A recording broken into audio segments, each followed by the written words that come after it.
Happy New Year!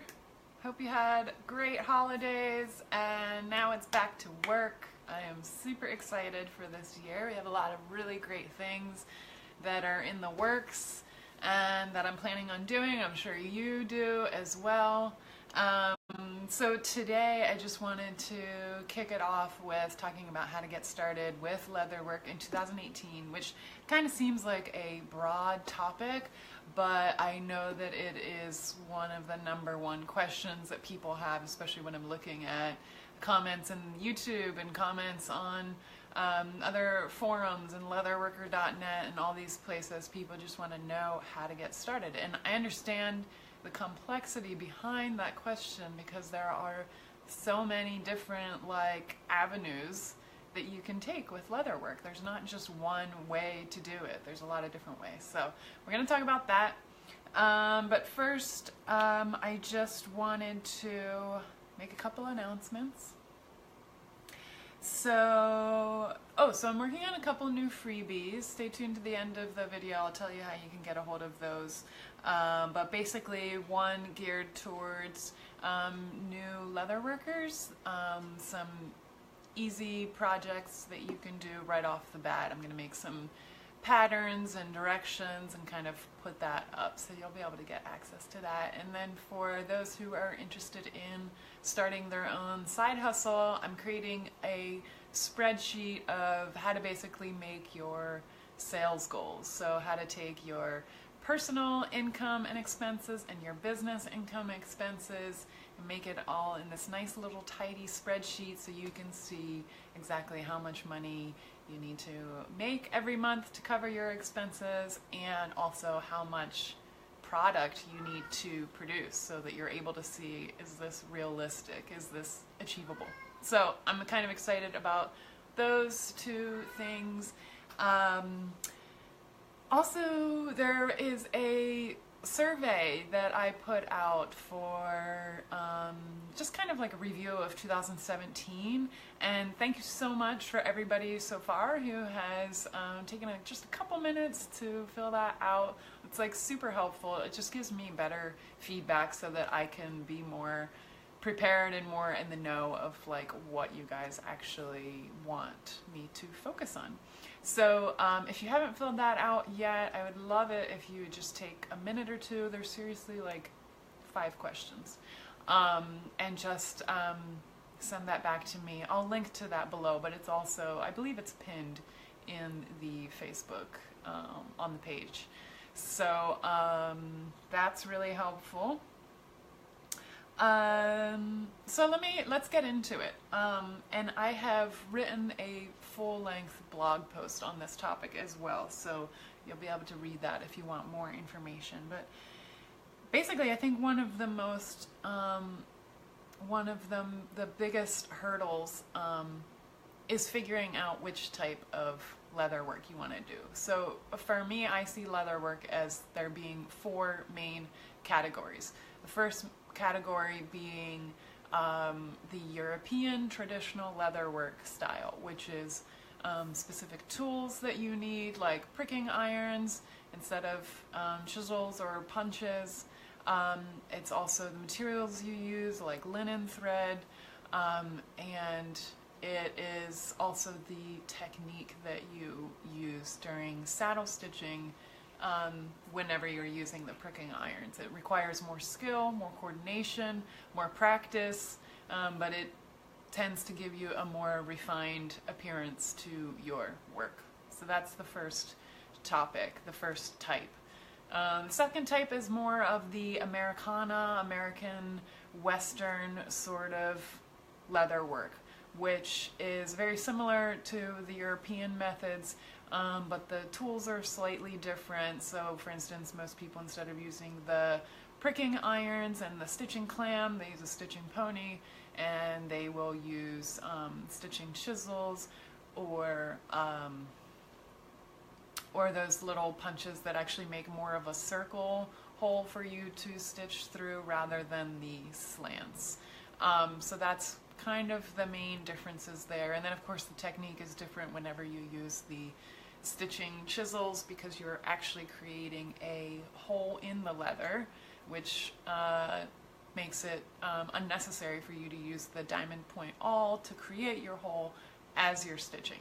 So it still is a great method, but it requires less skill because you don't need to really focus on that coordination between the awl and the needle while you're stitching. With traditional European leather work, that's one of the biggest things to practice, is getting your work to look really nice on both the front side and the back side, because when you're creating your hole with the awl, it has to go in at a certain angle, it has to be really precise, otherwise you see all the inconsistencies on the back of your work. So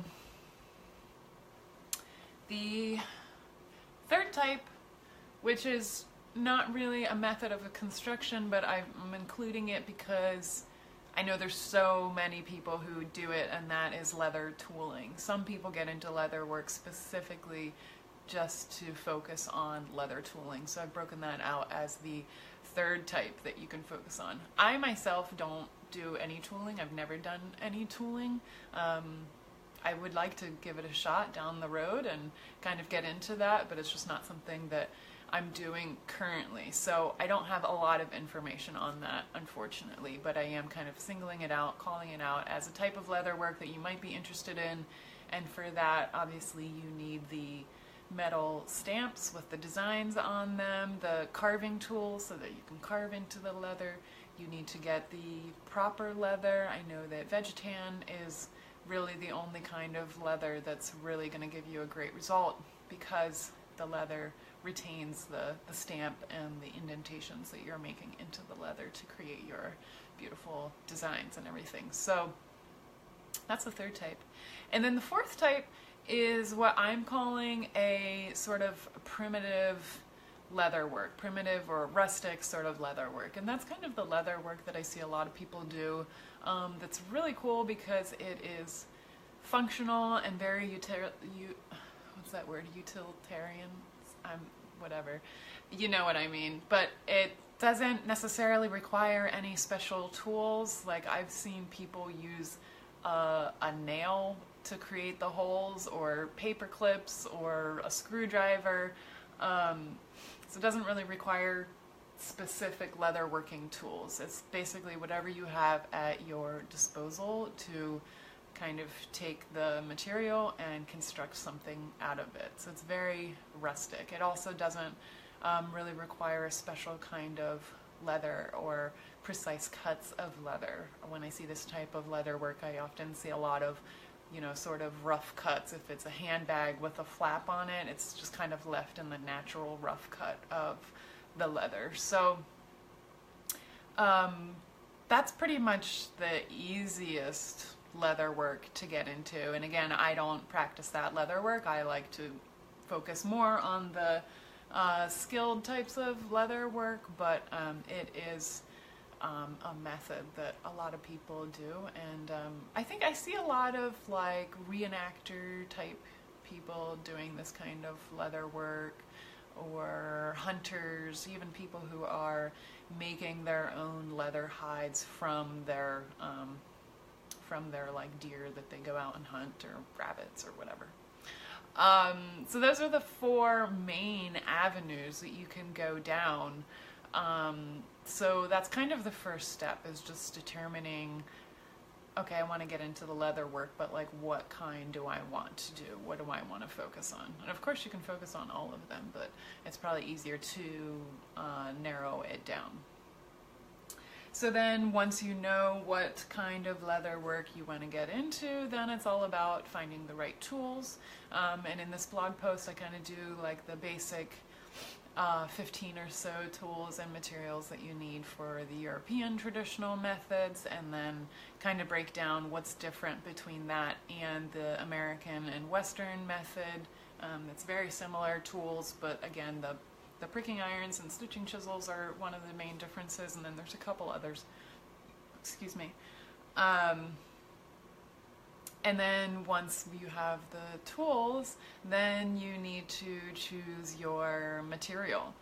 And so there's I would say there's two main things that when you're first beginner you're first getting started with leather work, you've never bought leather before, so just real basic two things to watch out for and to kind of guide your choice is your leather grade and your leather weight. So leather grade refers to the quality of leather, and I did a blog post about this back in October or November, all about the different grades, and kind of went into great detail. But basically the best quality leathers are your full grain and your top grain leather, and that's because they're the most intact, they're the least processed, they kind of have all of their unique markings and grain still intact. So those unique characteristics of the leather is what is really celebrated and highlighted, and that also means that they're the most expensive leathers because they're the most sought after, and so they are the most expensive. But look out for that, and then also your weight is going to be the next kind of major factor. So weight meaning not how heavy the entire hide or piece of leather is, but weight in the US refers to, or everywhere, it refers to the thickness of the leather. And in the US we measure that in ounces. In Europe they tend to use millimeters. So just knowing, having a general sense of what a 3-ounce weighted leather versus an 8-ounce weight leather, what those kind of feel like and what the difference is, will really help you kind of narrow down your choices and be able to kind of zero in on the piece of leather that is going to work best for your project. So the higher the number of ounces, the thicker. So like a 3-ounce leather or 2-ounce leather might be good for lining something, or for very fine like gloves or something delicate, whereas an 8-ounce leather might be good for a belt or some heavy-duty straps on a bag or something like that.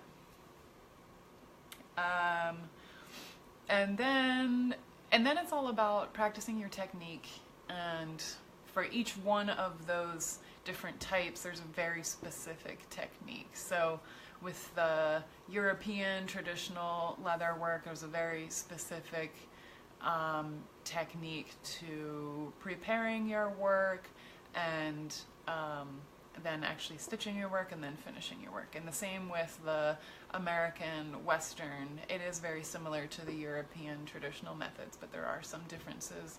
And then obviously tooling has its own whole other set of techniques that you use. Yeah, so that's kind of the way you can break it down and figure out how you can get started. So like I said, I wrote a blog post about this that's kind of more in depth, covering some of these points. And then I also wanted to let you know that I am relaunching Mastering Traditional Leatherworking Basics next month.